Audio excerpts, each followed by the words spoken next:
everybody, and welcome to episode 106 of Own the Road with AutoTrader, where we make car stuff, you guessed it, simple for Canadians. My name is Jodi, and I'm the editor-in-chief of AutoTrader. And my name is Dan Alika, and I am AutoTrader's road test editor. And my name is Sébastien Bell, and I am the associate editor. Well, you remembered your last name this time. I know. It's clear as a something. Anywho, episode 106, really?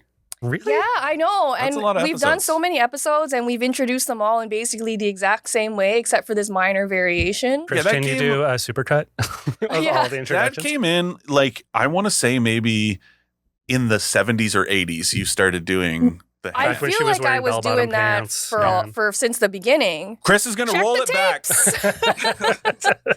tapes. Sorry to give you so much work, Chris.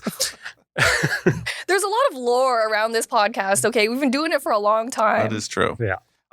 Well, this is a familiar topic this week, although it is, as we learn more about Chinese EVs, we want to share what we know. And this is a very, I guess, I don't know, it's attracting a lot of interest. More, I'll be honest with you guys, more positive interest than I thought. Honestly, every time I look in the comments section, every time I see people talking about it, it's always like, yeah, get those. Like, we need some cheap EVs. And I'm shocked at how positive everybody is and how Yeah. I don't mean to say that it's like surprising. I'm just shocked by the volume of it being positive. It seems like a very complicated issue.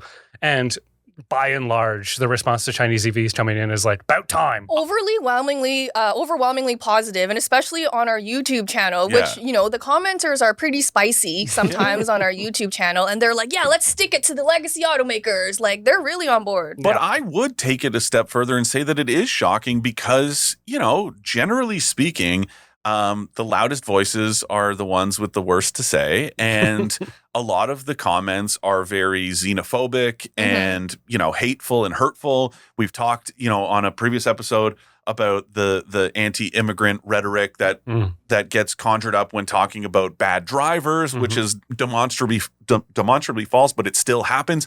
And the same thing with when VinFast, which is a Vietnamese automaker, announced its intentions to come to North America. A lot of the sentiment surrounding that was kind of, I don't want to drop the race X car, word. but it's like it was a little bit racist, a little bit hateful. So I assumed that we were going to see the same thing. Yeah. And granted, it's still early days, but I am pleasantly surprised with the discourse. Yeah, the discourse has been shockingly well behaved. Yes. Let's Yeah. say. But I think the biggest thing that as we get closer to them launching, so for those of you who didn't listen to any of our previous episodes about this, shame on you. But Yeah, why not? Why in- not? That hurts my feelings. in all seriousness, just a quick recap. So back in January, the federal government announced that it was going to scale back the 100% tariffs on Chinese-made EVs, lower it to 6.5%. Yeah, 6.5%. So that means that existing EVs that were made in China and imported to Canada, the Tesla Model 3 being one of them, are back on the table. Mhm. And so are virtually any other ones that meet our safety standards. Up to 49,000 total units for the first 3 years, and then it's going to slowly scale up Yeah. to 72,000. Totally. And so that's sort of the backgrounder on how we got to where we are as of today. And it is one of the big differences between what the Canadian government has done and what other examples that I've seen people talking about, like Australia Yeah. and the UK. Yeah. Neither of them have Guardrails?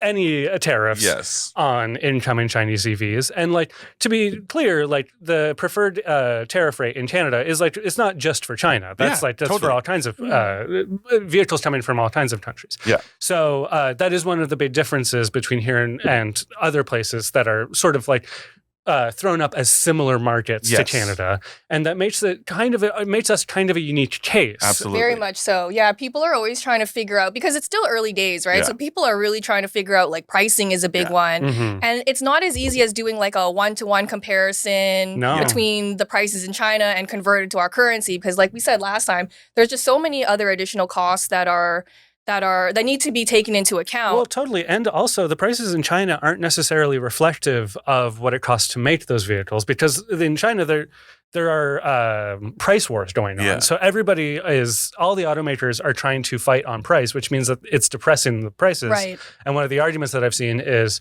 one of the benefits of selling abroad for Chinese automakers is that they can sort of recoup some of those costs. Yes. So, I mean, I do want to touch on that a little bit to start things out. And it's a bit of a reality check. Just an honest assessment of the Chinese EV industry at large and what Seb had just mentioned. So in China, there's this sort of, cloud that hangs over a lot of industries, and the term that's used is involution. Okay. And the kind of quick and easy explainer is that it's the best way to describe an industry that cannibalizes itself. Hyper competitive, lots of entries, overproduction, and then they get into these price wars that they basically just It's a race to the bottom. It is, and they're basically trying to. It's a survival of kind of the most strongly financially backed, right? Yeah. Because there's a lot of government incentives both at the national level in China as well as the regional level. Totally. So some of these automakers, a lot of people don't know when we talk about, the Chinese manufacturing in general, just given the history of politics in China, there's a lot of government involvement, but it's not always at the federal level. It's regional backing because they have these provinces and regions that are semi-autonomous. I did find this so fascinating when I was also looking this up. And that was one of the things in the early days of the Chinese auto industry. They were sort of trying to feel out what would be the best way to start up an industry. And different provinces had different, why don't you try public-private funding? Why don't you try battery swapping? And there were all kinds of different attempts made to sort of, I think they were saying that the analogy that they had for it was trying to feel your way through a river one stone at a time, where you're taking one step at a time to just try and figure out where the safest step is going to be. And China is big enough, and they have a big enough population that they can afford, and they have the resources to test things out like that, right? But here's the issue, though, right? Is that you have these industries, so solar panels. This is another area that China, outside looking in, a million miles ahead of the rest of the world on development, because so much money, so much effort gets pumped into, the industry to advance these technologies. But when you kind of peek, behind the curtain and you take a closer look, you're seeing a lot of companies struggling, a lot of companies selling at a loss, a lot of companies that are going out of business because of this, because everything is so heavily subsidized. And then on the consumer end, going back to EVs, those are heavily subsidized as well. Now, those subsidies are being scaled back, and this is having a sort of double-edged effect that the companies are subsidized by the government, so there's a bit of a false sense of security in the growth that the Chinese electric vehicle market is seeing. And then on the consumer side, the prices are being, they look even more appealing. Yeah. But as the government scales those back, so EV sales in January, this is according to an industry association in China. EV sales in January overall in China were down 20% year over year. Wow. Right. And BYD, which is championed as, the next big thing, and we've seen it, the brand recognition is huge. 33% year over year drop in sales in January. And the problem is, we've talked about this a little bit with EVs in particular. Once you buy one, it's hard to justify another one. And Porsche is a good example of this, right? People that want a 911. You're a huge Porsche fan. Jodi, you love 911 since you were a kid. If you had the money, it's one of those things. You buy the new one, you buy the next one, right? But with the Taycan, once you get one, you're like, cool, I got it. The Cayenne's the same way, but it's not. I mean, there's an electric version now. But the point is that it doesn't create that demand, that inherent demand. EVs are kind of like that because people think of them more like, Seb, you had drawn the parallels to smartphones, right? It's a device, it's something that you buy it and it's kind of like, I'm going to have this for the foreseeable future. It does what I need it to do. So it's this very odd time. The industry is facing this, a lot of global encouragement. People are really excited about it. But at home, the picture is a little darker than I think, the rest of the world realizes. Yeah, Totally. and I think it proves, again, that incentives mean so much, right? Like, we've seen the proof here in Canada. It's the same in a market as big as China, right? So they're having their own struggles there. But I think what's more interesting from like a consumer point of view is that like this whole thing is very new. We've already seen, pictures being posted of Chinese EVs popping up in and around Toronto and Vancouver, right? In these really big markets. Sometimes they're camouflage, sometimes they're just out there in the open, and people are excited to see them. Totally. Right? And I Yeah. think that's really cool. Not just the excitement, but the fact that like the Chinese automakers are moving so quickly to set up shop here. Yeah. But I would be remiss if I didn't mention, and this is one of those things that I had mentioned around the office, and Barish Akurek, our VP of Insights and Intelligence, had said, hey, you mentioned this in kind of in passing and you didn't really expand on it. And it's the idea of price and the misconception of how much Chinese EVs are going to cost when they get here. A lot of people think that they are going to land as these dirt cheap, $30,000, $40,000 delivering amazing technology. What I think the reality of the situation, and it's going to be a bit of a wake-up call, is that you're still looking at a $70,000 or $80,000 EV when it gets here. The difference is what it's going to deliver in terms of features, technology, maybe range. That's, of course, to be determined, but your money is going further. So it's not that you're getting a cheap car. It's that you're potentially getting more car for the same amount of money as a BMW iX or something like Totally. that. Well, and I do think that this is where the example of the UK is indicative, where like car prices are never a one-to-one conversion rate. Like the price of a car in Canada isn't necessarily the same as the price of a car in the US, but just like adjusted for dollar value.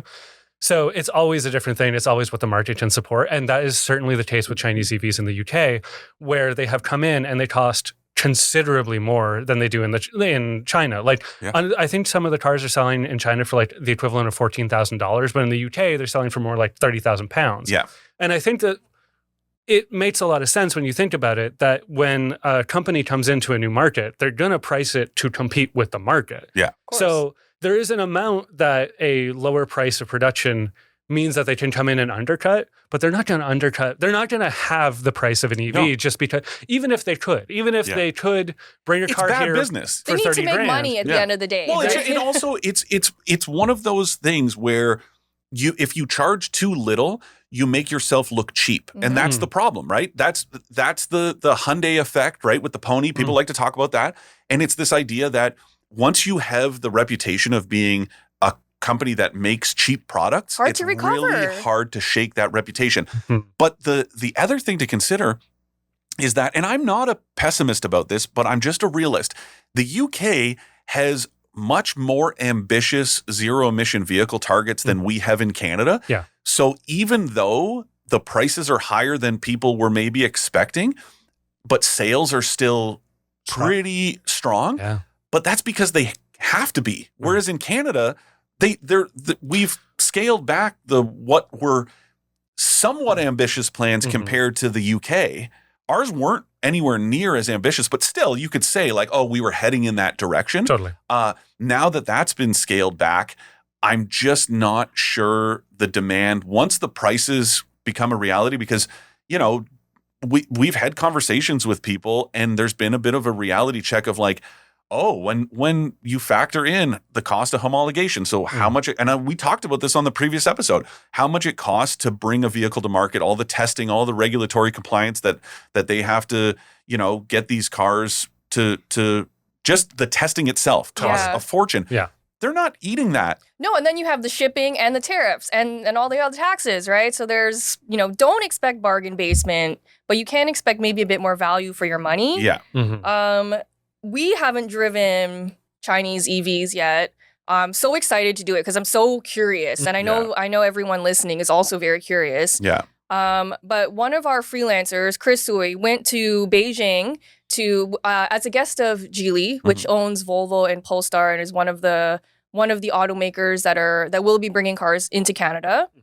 And so he got firsthand experience with 5 different Geely models. He got to drive a whole bunch of them. He also went to their safety testing facility.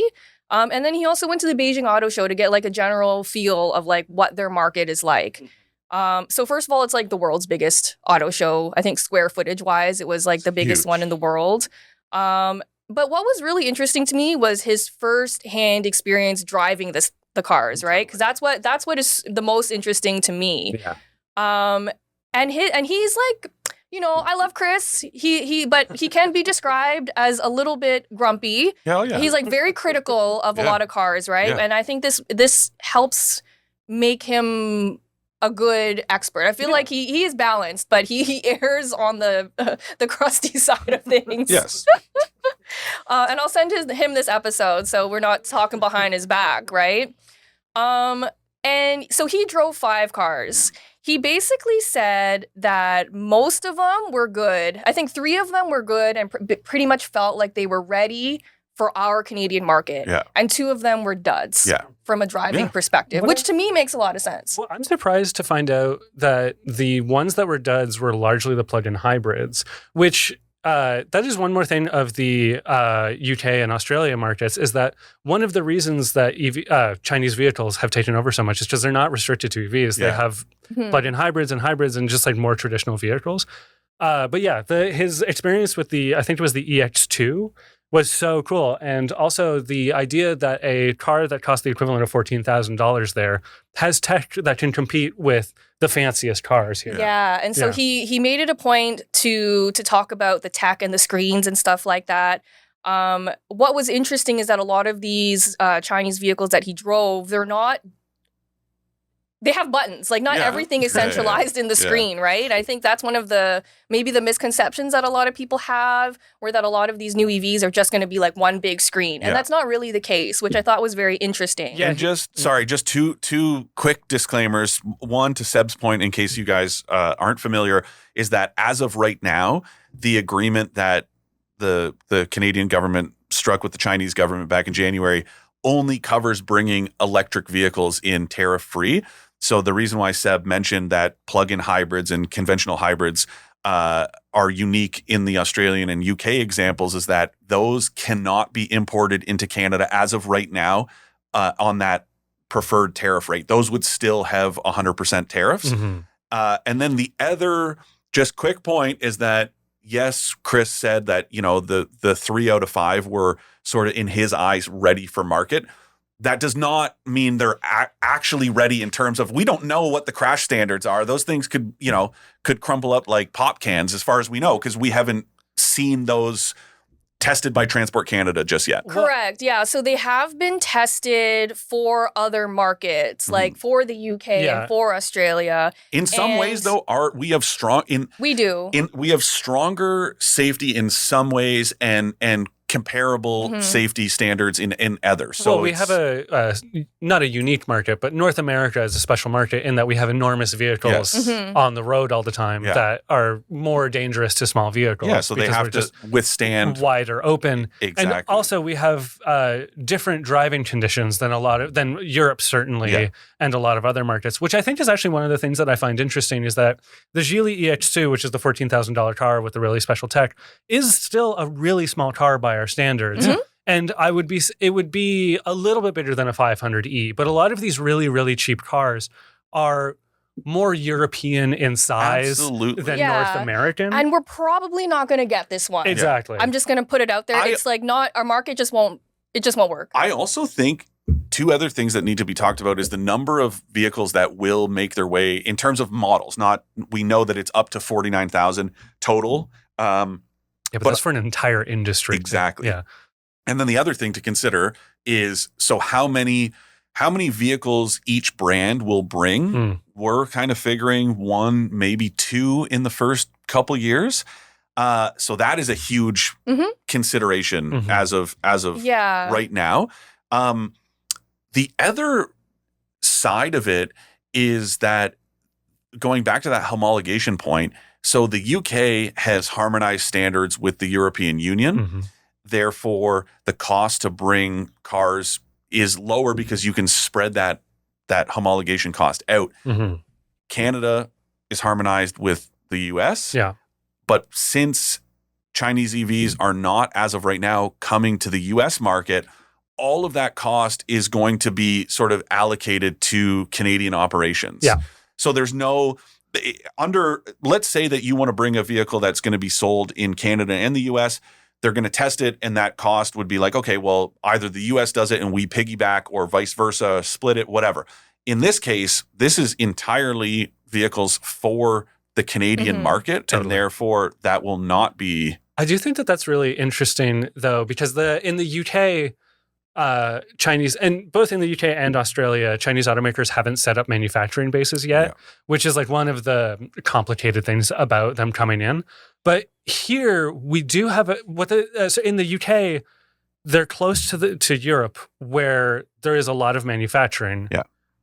We are close to the US, which has more manufacturing than us, but isn't allowing Chinese EVs right now. Yeah. So we do have an opportunity to encourage Chinese automakers by restricting the number of vehicles that they can bring in tariff-free, getting them to establish their North American manufacturing base. Obviously, Chinese automakers have set up shop in Mexico, which makes a lot of sense. Yeah. But we can also encourage them to set up here before the U.S. market opens up, which feels, if not inevitable, like in the long, whatever. I feel like it's going to happen. On the long arc of history, it feels like eventually. Yeah. There's rumors, there's been rumors of automakers in talks with Stellantis, which has some plants that are being either not utilized at all or underutilized. Totally.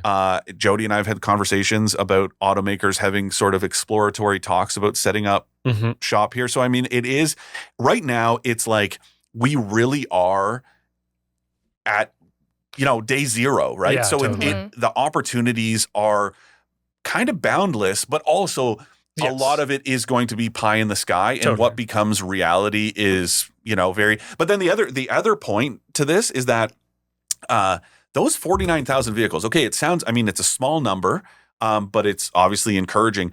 I think there's fear that in the industry that without clarity of,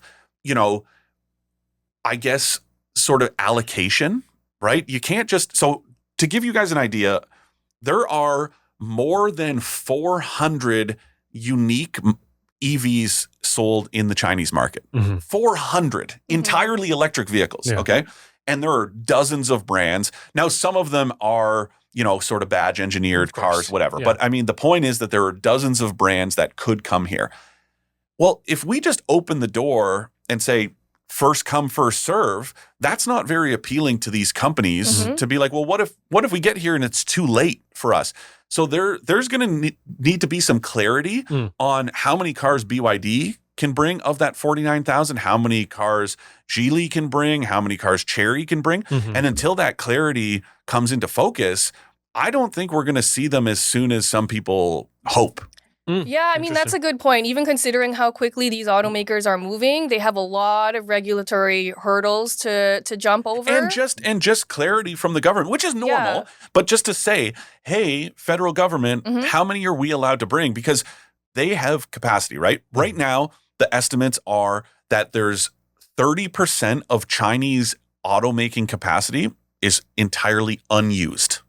Yeah. Wow. Okay. So they could easily, these companies could very easily just say, all right, fire up that assembly line and let's get to it. But that means that they could have a boat with 10,000 EVs and then it gets here and the government goes, sorry, we're already at our cap. Yeah. And now what are they going to do with them? That's a big risk for them, right? So until we get that clarity, I think we're in a bit of like a holding pattern right now. I want to go back to what Chris found, like the practical hands-on experience he got. Because I find this a lot more interesting. Wow, thanks, Jodi. Yeah, no, I mean, what you're saying is interesting and it's needed, but I'm thinking from like a consumer point of view, like this is the kind of stuff people have been asking us about, right? Totally. So even in this EX2 model, which is the Fiat 500 size tiny one we probably won't get, even this cheapo model, he said the infotainment system felt 10 years ahead of what like an Apple CarPlay or Android Auto currently feels like. And that's a cheapo model. Yeah. Okay, so if you can imagine that we're probably not going to get this one, but if we get that touchscreen tech, that infotainment system, that could be a game changer, right? Because like that's what people want. And he gave this example where it's like using these new Chinese infotainment systems is like using a iPhone 17 Pro and then going back to like an iPhone 7. Yeah, when you go back into a North American or whatever, a North Western American, vehicle. yeah, exactly. I did also think it was interesting that he wrote that it's this sort of revealed to him that it's not necessarily that screens are bad. It's just that the screens that we got are bad. Which is an interesting take, especially when there are cars like the Ferrari Luce coming out, which is also trying to. Normally, we don't talk about Ferraris, but it's trying to reimagine what an infotainment system can be like. And they have a lot of physical buttons in there. A lot of physical buttons. I do think that we are like on the verge of a screen revolution. Totally. Yeah. I think we're already seeing it. It's just that the reason it probably stands out more is A, he was there and he got hands-on experience with these cars. Yeah. And B, what I think about the Chinese industry as a whole right now is very much like, let's say, the kind of 1930s through the 1950s where you had a lot of, in North America, where you had like, let's say, you know, Buick has a new car that comes out, and then a year later it has a full facelift, and then a year after that it's entirely new.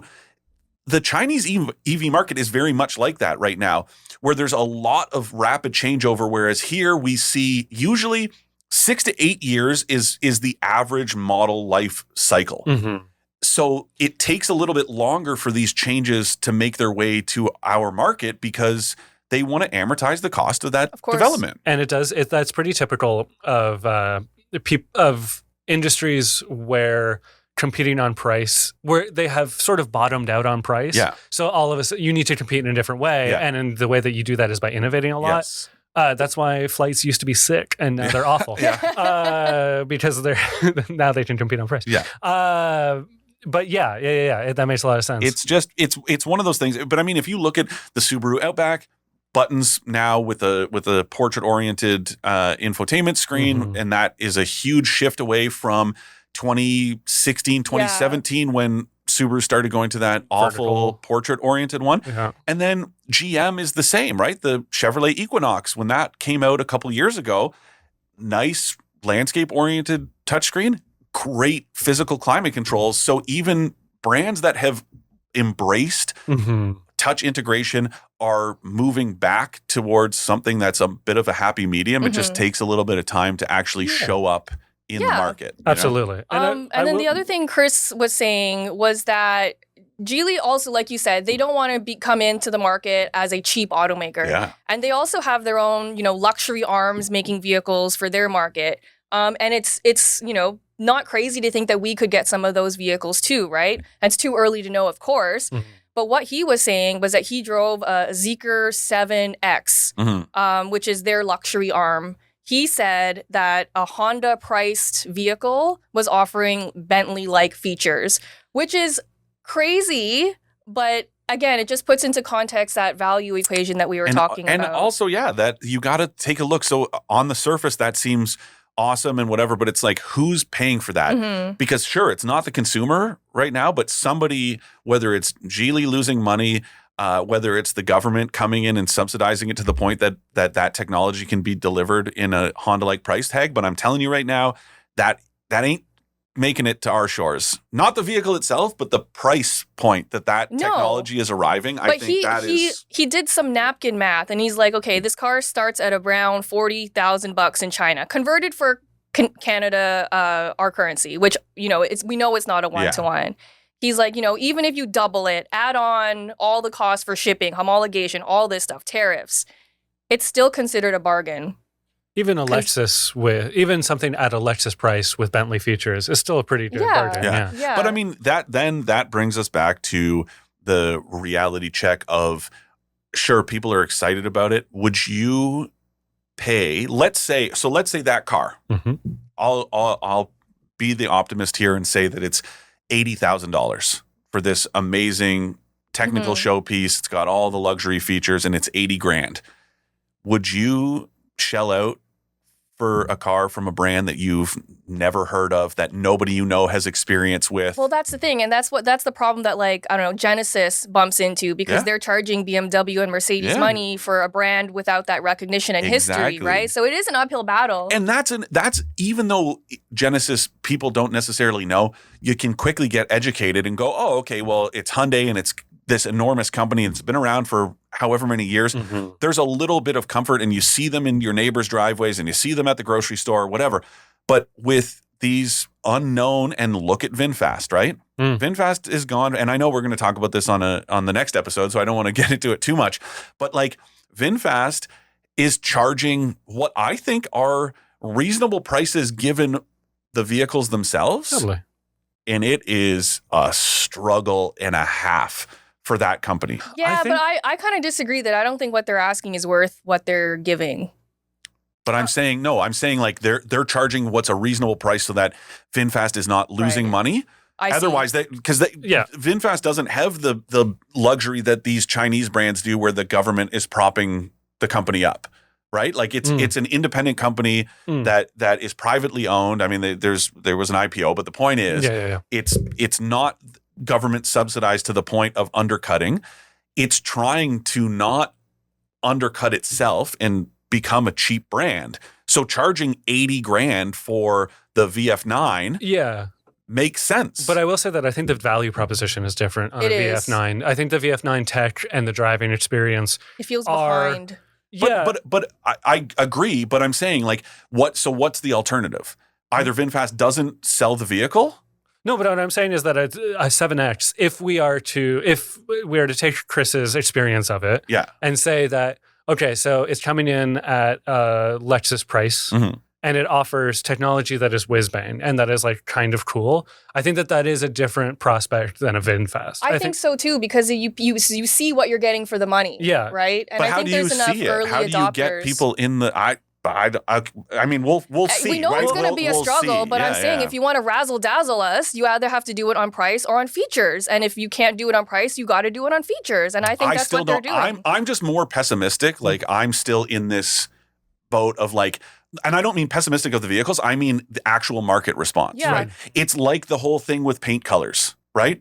A brand puts out a new car, and it's got some beautiful shade of orange or yellow or whatever, and people go, man, that's sick. And then they walk into the dealer, and what do? Millennial They gray. buy a gray one. And I think that the same thing is going to happen here. People speak with their wallets, right? A lot of hype, a lot of excitement, but I think when it actually comes down to it, if these really fancy cars come, people are going to be like, ooh, I want to play it safe because this is my money at the end of the day. Absolutely, and I take your point. I will just say that I don't think that before VinFast came here, people would have ranked it with people would have recognized it above Nissan in terms of No. EVs, unlike BYD. Yeah. BYD already has name Yeah. brand recognition here. Yeah, I absolutely. take your point. I do Yeah. agree that I think this is really going to be an uphill battle Yeah. for Chinese automakers. I think it's tough. I think that like making your way into a market is very difficult, but I think that Chinese automakers are better set up than Absolutely, VinFast was absolutely. to take advantage I of agree. I think that some of those same struggles are going to, Of course, yeah. and then again, the idea that price, because we're basing this math on really back of the This is envelope. all very we speculative have no on our idea part. how, Yeah. but I really think, and Jodi and I had a conversation with an executive who kind of was trying to like temper expectations on price, and he was Yeah. like, the cost of shipping alone is going to be a shock for a lot of people. The Pacific Ocean is very large. That's the thing, right? We're already so. The last thing I'll say, I just drove the Volvo EX60, which I think is spectacular. Yeah. It is so damn good. Mhm. Did such a good job. One of the things that stood out to me the most, freight is $3,100. Wow. Wow, that's maybe Now, the this highest. is Sweden. this is a Swedish-made Yeah. vehicle, Yeah. and I was just so astonished by that cost because Volvo is passing that on to the consumer. I mean, oil prices affect ships too. Yeah. Absolutely, but also yeah. this would have been decided before. Oh, right. Yeah. This is like months and months in the making. Totally. So the idea that to get a car from Sweden to Canada, they're charging you $3,100, Yeah. which we've talked about this before. The only industry in the world Like, could you imagine going to the grocery store and being like, oh, I'm going to buy this bushel of apples. And they're like, well, that's going to be another $7. And you're like, what Trucking. are you talking about? Well, that's how much it costs to get it to the store. Yeah. I don't care. That's up to you, man. Yeah. But anyways, how much these cars are going to cost to get here? Yeah. This is another part of the equation that has yet to be seen, but it ain't going to be cheap. And if anybody wants to read Chris Tsui's article, I'll link to it in the description. Yeah. Perfect. Yeah, it'll be. It's a really good piece. And Link it's the really safety interesting. one too, because I know we're running out of time, but a lot of people had questions about how safe these Chinese vehicles are. And I think his tour of that facility was pretty illuminating. Like, Of course. obviously, we still have to be a bit skeptical about like our own safety Well, standards. until you see independent tests, because brands can tell you, and I mean, Tesla's a good example of a brand telling you it's really safe, and the vehicles are really Totally. safe. But the point is, until independent testing is conducted, Yeah. there's no way to know how they're But actually it's going to promising. perform. It tells me that they're at least taking it seriously, Of and it course. shows me that, the safety standards in China have changed a lot from where they were 10, 20 years ago. And also right? that these companies, right? I mean, if you look at Chery in its early history was a brand making, literally knockoffs of Yeah. GMs and Fords and lots of lawsuits because it was just copying these cars. And now it's making legitimate vehicles. And it's one of, in the UK, it's ranked the second largest EV brand by sales volume already after 3 years on the market. Yeah. Insane. So, I mean, that progress is really big across the board. Anyways, we could probably do 8 more episodes. And we probably on this. will, because this is a constantly evolving thing, right? course, so yeah. expect more episodes on Chinese EVs as we get closer to their arrival here. Yeah. And before our Ask an Expert, here's a message from your friends at AutoTrader. We at Own the Road love making car stuff simple for Canadians, and the AutoTrader app does the exact same thing. Sign up for price drop notifications, find out how much your car is worth, get an instant cash offer from a vetted dealership, get all your expert advice, and more. Download the AutoTrader app today. This week's Ask an Expert comes from Joseph Delaney. This is more of he just wanted to share his thoughts, but if you want to walk us through his Okay, email. Joseph says, always enjoy your work on this subject. Expressed so vividly in your words has encouraged me to add my 2 cents. Great. I had the fulfilling pleasure to work for GM as a tradesperson and industrial volunteer firefighter for 33 years. I also drove electric vehicles during my time there. How predictable are the threats from automakers predicting the demise of the Canadian industry? It's like picking bones. At the same time, GM is announcing $800 million for St. Catharines to build V8s. Hopefully, the Chinese will sell every unit they can and stick it to the quote-unquote established producers. EV offerings are much too expensive for the masses. I'm sure there will be automated plants creating permanent skilled jobs and suppliers in any choice of unused abandoned facilities that exists in southern Ontario as fast as possible, producing affordable EVs that never have to cross the border 25 times to be a finished product. And cheap, and most importantly, not penalized by inflation prices thanks to the oil lobby. Keep up the excellent work, Joe Delaney. Hey, well, thanks for the email, Joseph. And I mean, it is interesting. The other point, just add on to that St. Catharines investment, which is big. Yeah. It's big news. It's a lot of money. But the St. Catharines plant has always been considered sort of a satellite plant of the Tonawanda plant, which is just on the other side of the Canada-U.S. border. Yeah. So it kind of lives and dies with how things are going in New York State. Mm-hmm. That's just a little addition to that point. But I mean, it is valid that, listen, the doom and gloom, I think some of it is very real.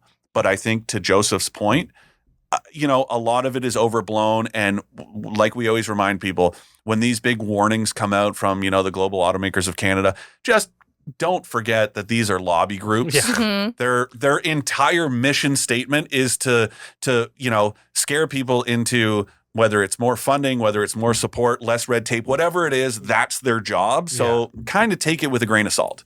Totally. Yeah. Yeah, thank you, Joseph, for your question. If any of you would like to give us your 2 cents on any of this, Chinese EVs, car stuff, whatever. Is it still 2 cents with inflation these days? 10 cents now, especially with our currency. Not even a 20 nickel, cents. it's a dime. You can email us at expert@trader.ca. But that wraps up this episode. Thank you so much for joining us. Drive safe, and we'll see you next time. Bye, guys.